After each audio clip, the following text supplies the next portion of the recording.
যে কোনো জায়গায় বেড়াতে গেলে থাকার জায়গাটা কিন্তু বেড়াতে যাওয়ার একটা ইম্পর্ট্যান্ট পার্ট।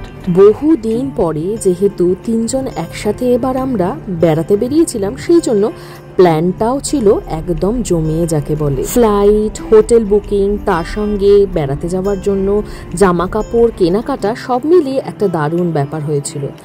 এবারে আমরা আইটিসির যে রিসর্টটায় ছিলাম সাউথ গোয়াতে, সেটা সত্যি কথা বলতে নিজেই একটা ঘুরে দেখার মতো জায়গা।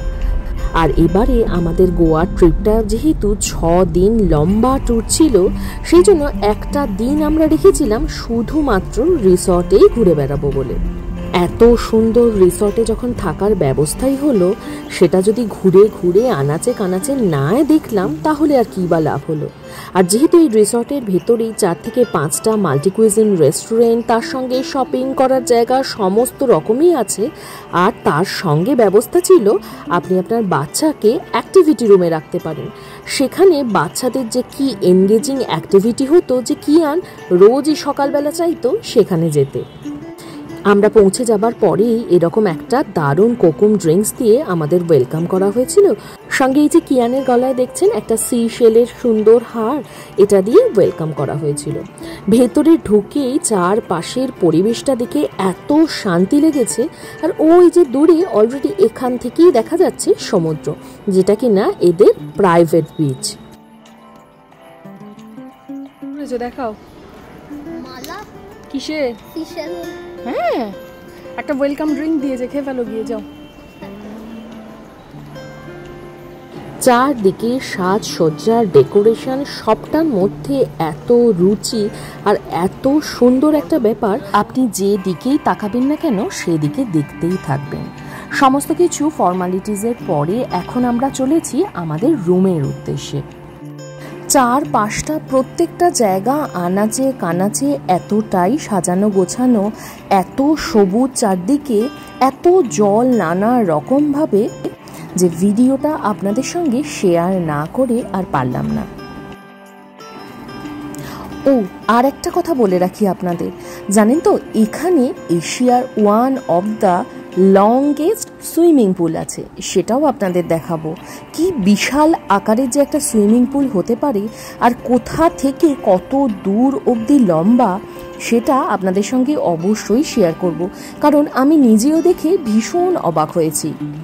এই যে সাইডে দেখলেন অনেক রকমের দোকানপাট রয়েছে, জামা কাপড় গয়না গাটি, যদিও ভেতরের দাম অনেকটাই বেশি, তবে উইন্ডো শপিং করতে আপত্তি কি?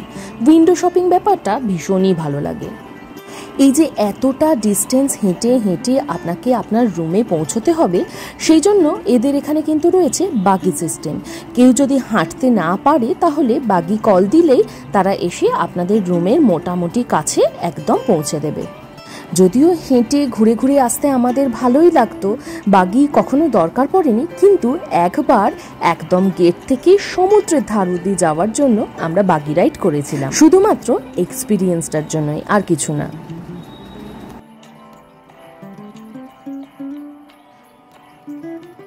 দেখে নিশ্চয়ই বুঝতে পারছেন কতটা এলাকা আর কি ভীষণ পরিমাণে চারদিকটা সাজানো গোছানো।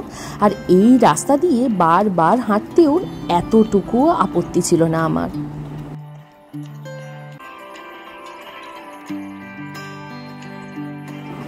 এই দেখুন এখানে যে ট্রেলটা দেখাচ্ছে, আমরা আমাদের রুমের মোটামুটি কাছাকাছি চলে এসেছি।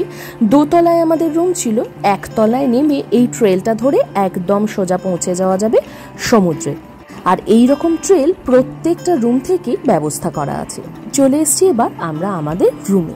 এবার দেখিয়ে দেব রুমের একটা ঝলক।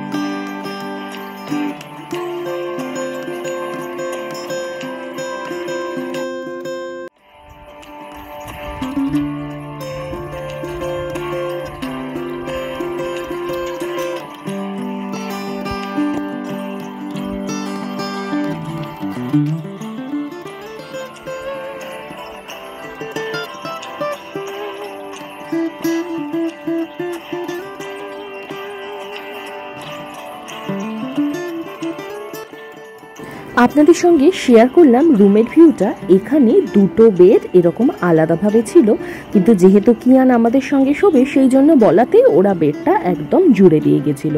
তাতে একটা বিশাল সাইজের খাট হয়ে গেছিল, যাতে 3 জন কেন 4 জনও আরাম করে শোয়া যায়। এই জায়গাটা ছিল আমার সাজুগুজু করার জায়গা। তার সঙ্গে আপনাদের আগে একটা ভিডিওতে শেয়ার করেছিলাম, এখানে ছিল একটা সানকেন বাথটব, যেটা কিয়ান অসম্ভব দাপাদাপি করেছে কয়েকদিন।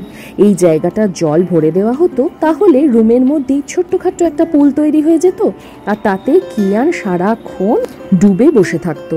যেখান থেকে বেরিয়ে ঘুরে আমরা ফিরি না কেন, ওর দাবি থাকতো যে কোনো খাবার ও খেয়ে নেবে, কিন্তু ওকে একটু সানকেন বাথটবে অবশ্যই দিনে 1 বার অথবা 2 বার চান্স দিতে হবে চান করার।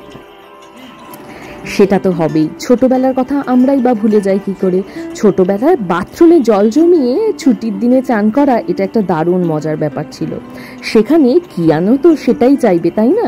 সেই জন্য ওর ইচ্ছা মেনে নিয়ে দিনে 2 বার করে ও ওটার মধ্যে দাপাদাপি করতো। আর এই যে ছিল বিশাল বড় একটা বারান্দা, যেখানে বসে চা কফি নিয়ে আপনি এখানকার সৌন্দর্যটা পুরো উপভোগ করতে পারেন। আমরা যদিও লাগুন ভিউ নিয়েছিলাম, কিন্তু যে সুইমিং পুল ভিউ রুমগুলো রয়েছে সেগুলো অসাধারণ। আর তার সঙ্গে এখানে রয়েছিল ছোট্ট করে একটা বার ক্যাবিনেট। রেডি হয়ে ঝটপট ওই ট্রেলটা ধরে আমরা বেরিয়ে পড়েছিলাম সমুদ্রের উদ্দেশ্যে, যেখানে দেখুন সূর্যটা অলমোস্ট নেমে এসেছিল, সানসেট দেখতে যাচ্ছিলাম। কারণ এটাই ছিল আমাদের প্রথম দিন, আর প্রথম দিন গিয়ে সমুদ্রের ধারে বসে সূর্যাস্তটা না দেখলে কেমন লাগে। সমুদ্রের একদম ধারে, মানে অলমোস্ট বালির ওপরে ছিল একখানা রেস্টুরেন্ট, যেখানে সিট আগে থেকে আপনাকে বুক করতে হতো। আমরা গিয়ে অবধি দেখেছিলাম সেটা খোলা ছিল, কিন্তু আমাদের অজান্তেই সেটা 2 দিনের মধ্যে বন্ধ হয়ে যায়, কারণ বর্ষাকাল ছিল বলে। বর্ষাকালের টাইমটায় সমুদ্রের ধারের রেস্টুরেন্টটা বেশ কিছুদিন বন্ধ থাকে, কিন্তু সিজন টাইমে সমুদ্রের ধারে বসে আপনি এনজয় করতে পারবেন ওখানকার খাবার দাবার, সঙ্গে সানসেটও দেখতে পারবেন। আজকের ভিডিওটা বরং এই অবধি থাক। এখানে একটা রিসর্টটা নাইট ভিউ রয়েছে, যে নাইট ভিউতেও রিসর্টটা যে কি অসাধারণ সুন্দর লাগে সেটা না হয় পরের দিনের ভিডিওতে শেয়ার করব।